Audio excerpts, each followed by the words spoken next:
নিজেকে বড় অসহায় লাগছে। আজ খুব নিজেকে একা লাগছে। আজ আমি একা।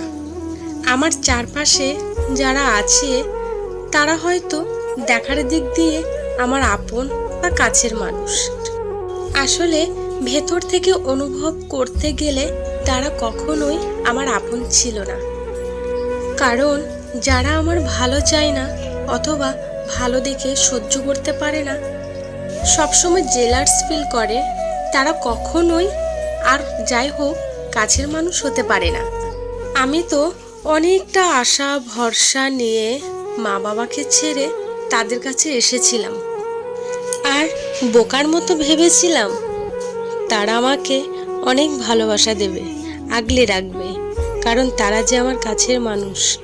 কিন্তু দিনে দিনে আমি অনুভব করতে লাগলাম তারা শুধু সামনেই ভালো বলে আর পেছনে নিন্দার পাহাড় গড়ে তোলে। আমার আশেপাশে আমার কাছের মানুষগুলো আছে, কিন্তু তাদের মধ্যে আমি নেই। এমন আপনজন আমি অন্তত আর চাই না, যারা লোক সমাজের খাতিরে কথা বলে, ডাকে, আর না হলে পাত্তাই দেয় না, ক্ষতি চায়, ক্ষতি করে।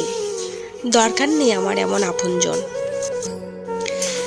আজ মা বাবাকে এতটা পরিমাণে মিস করছি যে সব সময় আমার শুধু চোখ দিয়ে জল গড়িয়ে পড়ছে। আজ আমি বড় অসহায়। মা বাবা ইচ্ছে করছে ডাক ছেড়ে কাঁদে। যদি মনটা একটু হালকা হতো তাহলে হয়তো একটু শান্তি পেতাম। তুই কারে দিলি ঠাই, কারো এত করলি আপন পর করে আমার, তুই ভালো থাকিস বন্ধু। বাবা বাবা বাবা, তুমি ভিডিও করছো আমি করব না। ভালো লাগছে তো। না তুমি কেটে দেবা, আমার লজ্জা লাগে। না না নাই, আমার চাওয়ার কিছু নাই, খুদার কাছে বলবো আমার ঘরে ভিডিও। তো হ্যালো ফ্রেন্ডস, আমি পূজা, নদিয়া জেলার ছোট্ট একটি গ্রাম থেকে।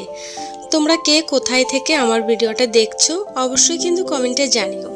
তোমরা সবাই কেমন আছো? আশা করছি সকলে ভালো আছো, সুস্থ আছো।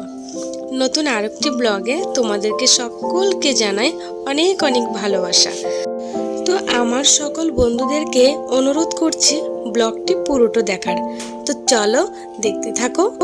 তোমরা তো দেখেছিলে আগের রবিবার যখন আমি অপর্ণাকে নিয়ে নাচের ক্লাসে গেছিলাম, আসার পথে কিছুটা মেহেন্দি পাতা নিয়ে এসেছি, ঢাল শুদ্ধ। তো এই পাতাগুলো কি বলতো, যেদিন এনেছি তার পরের দিন তো বেটে মাথায় দেওয়া হয়েছিল, বাট এগুলো তো আর বেশি দিন দেওয়া যাবে না, কারণ পাতা তো গরমে পচে যাবে। তো আর আমার কাছে ফ্রিজও নেই যে ফ্রিজে রেখে দেবো। তো আমি একটা কাজ করেছিলাম, রোদে শুকিয়ে ব্লেন্ডারে গুঁড়ো করে রেখে দিয়েছি। এবার আমি যখন খুশি তখন দিতে পারবো, এটা খারাপও হবে না। তো আজকে ভাবছি মনাকে এটা মাথায় দেবো, তাই আমি ওখানে 1-1.5 চামচ মতো গুঁড়োটা নিয়ে নিয়েছি। এটা কিন্তু 2-3 ঘন্টা আগে ভিজিয়ে রাখলে ভালো হয়।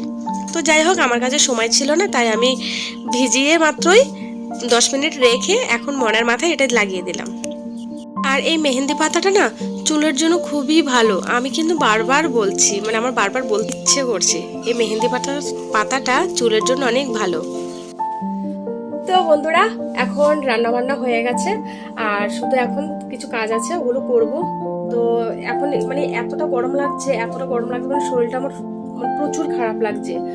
তো রান্না বান্না করে আমি ভাবলাম যে একটুখানি বসি, তারপরে আবার বাকি কাজগুলো করব। তো দেখো বাইরে কি প্রচন্ড পরিমাণে রোদ, আর দেখো জলটা এখন এসেছে, এখন বাজে 12টা, আর এই 12টার সময় জলটা এসেছে। তাহলে কেমন লাগে বলো? সকালে কিন্তু জলটা আসলে স্নান করা সব কাজ হয়ে যায়, আর জলটা যদি বেলা করে আসে না, সমস্ত কাজ কাজের সময়টা পাল্টে যায়। তো এদিকে দেখো আমার মনা স্নান করে ঠাকুরের জলটা নিচ্ছে, আর এদিকে দেখো যে থালা বাসন এগুলো আর বালতির মধ্যে কিছু জামা কাপড় ভিজিয়ে রেখেছে, ওগুলো ধোবো। তো চলো ভিডিওটা দেখতে থাকো। তো বন্ধুরা, মনা তো স্নান করে পুজো দিচ্ছে, আর আমি এদিকে থালা বাসনগুলো মেজে নেব। কি বলো তো, রান্নাবান্না করে ভাত আর তরকারি দুটোই কিন্তু আমি গামলাতে বা বাটিতে বেড়ে নিই, তাহলে আমার পরের দিন কাজটা কমে যায়। আর তার থেকে বড় কথা হচ্ছে, যখনই জল আসে আমি চেষ্টা করি সমস্ত কাজ করে নেওয়ার জন্য। আর জল যদি সাথে থাকে, জলটা যদি থাকে সুবিধা মতো, তাহলে না কাজ করতে একদমই আলসি লাগে না, আর কষ্ট হলেও কাজগুলো ইচ্ছে করে যে করে নিই। তো মনার জামা কাপড় আর আমার কয়েকটা জামা কাপড়, কি বলো তো, এখন তো গরমকাল আর প্রচণ্ড পরিমাণে ঘামাচ্ছে, তো সেজন্য প্রত্যেক দিনই অল্প অল্প সার্ফ দিয়ে প্রত্যেক দিন জামাগুলো কিন্তু অল্প অল্প সার্ফ দিয়ে ধোয়া হয়। আর যেদিন জল আসে সেদিন তো আমি এমনিতেও বাড়তে বাড়তে জামা কাপড় ধুয়ে রেখে দিই। কি বলো তো, আমাদের তো কলপাট নেই, আমাদের বললে ভুল হবে, যেহেতু আমরা অন্যের জায়গাতে থাকি, তো আমাদের নিজের বলতে কিছুই নেই। তো কলপাটটাও নেই, মানে যাদের জায়গাতে থাকে তারা এখনও কলপাট করেনি, তো সেজন্য খুবই অসুবিধা। তো সেজন্য যেদিন জল আসে চেষ্টা করি সমস্ত জামা কাপড় কষ্ট হলেও ধুয়ে নিতে। তো যাই হোক, জামা কাপড়গুলো সব আমার মোটামুটি ধোয়া হয়ে গেছে। জামা কাপড়গুলো তো মেলে দিয়ে আসলাম। আর এদিকে মনা দেখো, আমি এখনো স্নান করিনি, আমার গামলাটা তো মানে খালি হয়ে গেছে, তো গামলাটা ভরতে ভরতে আমি একটুখানি ফ্যানের তলায় বসেছিলাম, যেহেতু বুঝতে পারছো রোদের মধ্যে বসে আমি জামা কাপড়গুলো কাচলাম, তারপরে বাসন ধুলাম, প্রচণ্ড পরিমাণে গরম লাগছিল। তো এদিকে মনা এই যে ট্যাঙ্ক গোলালো, জল দিয়ে চিনি আর একটু লেবু দিয়ে ট্যাঙ্ক গোলালো, তো আমাকে ডাকলো যে মা আসো একটু খেয়ে যাও। তো মনা আমার প্রায় বসে বসে এরকমই করে, আমি যখন কাজ করি আমাকে ট্যাঙ্ক গুলিয়ে দেয়। তো যাই হোক, আমি আর মনা দুজনে খেয়ে নিলাম, খেয়ে তো স্নানটা হয়ে গেল, স্নান করে ভাত খেতে গেলাম, তারপরে হলো সমস্যা, আমার হাতের থেকে ভাতের থালাটা পড়ে গেছে। জানি না কেন এমনটা হলো, কখনোই তো এমনটা হয় না। তো ভাতের থালাটা পড়ে গেছে, তাই না বললাম ভাতগুলো ভালো করে কাচিয়ে নিই, আর আবার কাজ বেড়ে গেল বলো আমার।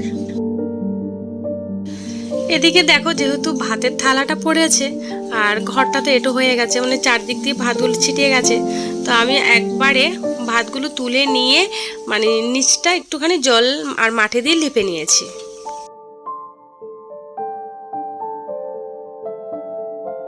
আর এই যে গরমকাল না, ইচ্ছে করে সারা দিনই স্নান করি, একদম মানে জলের তলায় থাকি। তো এই যে ভাতটা খেয়ে আমি মানে বাইরের দিকটা লেপে আসছি, গরম লেগে গেছে, তাই একটু হাত মুখ ধুয়ে নিলাম। তারপর একদম বিকেলে চলে এসেছি আজকে মনার চুলটা আঁচড়াতে। আর আরেকটা কথা, তোমরা তো আজকে দেখেছিলে মনার চুলে আজকে মেহেন্দি পাতা দিয়েছিলাম। তো আগে তো হেনা দিতাম, যাক এখন আমি হাতের কাছে মেহেন্দি পাতাটা পাচ্ছি, এখন আমি আর হেনা দেবো না, শুধুমাত্র মেহেন্দি পাতাটাই দেব। তো যখনই আবার শেষ হয়ে যাবে আবার এনে শুকিয়ে গুঁড়ো করে রেখে দেবো।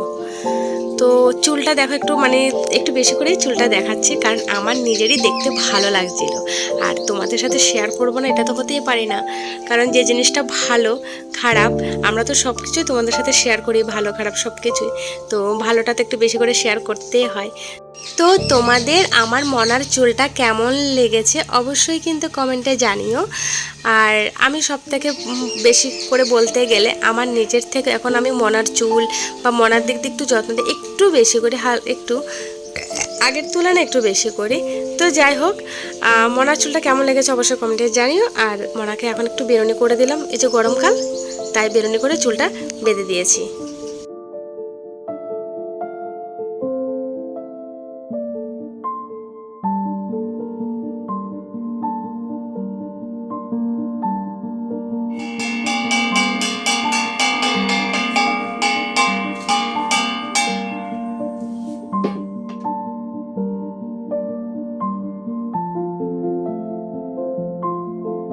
এদিকে মনা আমার সন্ধ্যা দিয়ে দিল, আর এখন পড়তে বসবে।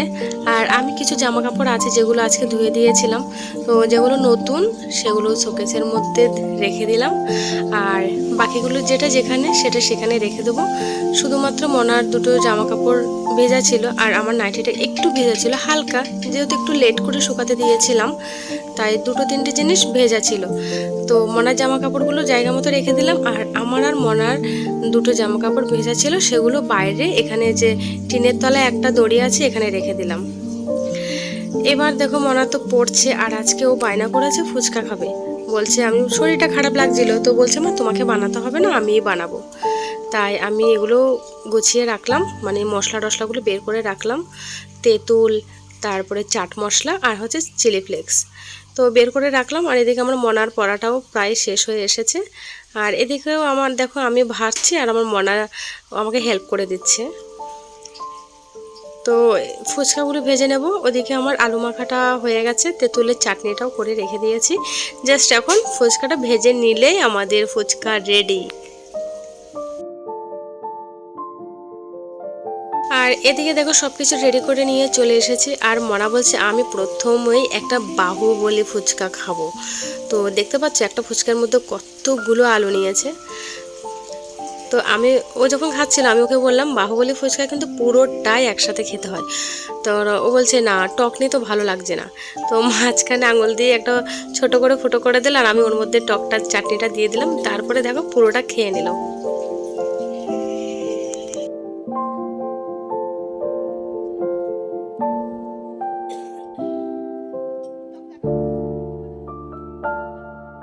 এখন দেখো মা মেয়ে দুজনেই বসে পড়েছে ফুচকা খেতে।